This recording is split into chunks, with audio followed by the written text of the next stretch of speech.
Of course, one of the big takeaways with our upcoming spring storm is going to be the amount of snow we see in the Denver area. As I talked about in a previous video, it is looking like we're going to be looking at several inches of snow Tuesday night and Wednesday morning in parts of the Denver metro area, especially north of Denver. We could be talking about the possibility for 3 to 4 inches or more of heavy, wet snow.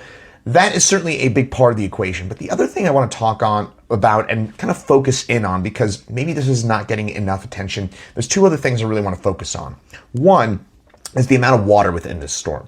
This has the real potential here to be a drought denter for much of northeast Colorado. This is really good news. So in a dream world, what ends up happening on Monday, Tuesday, Wednesday, tomorrow, Tuesday, Wednesdays, we get a whole lot of precipitation.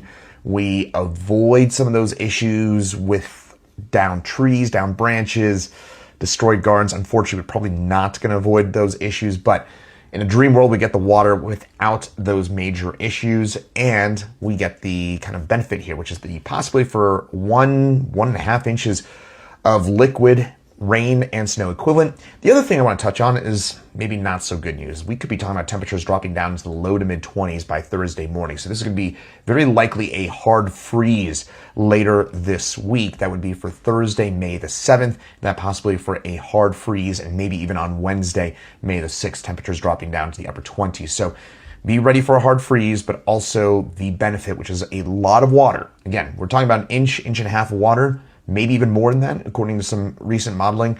If we get that, that would really go a long ways to helping out with our drought. It's not going to bust the drought or anything close to it, but it goes a long ways. This would certainly be a drought denter, so fingers crossed we get that, and let's go Avalanche.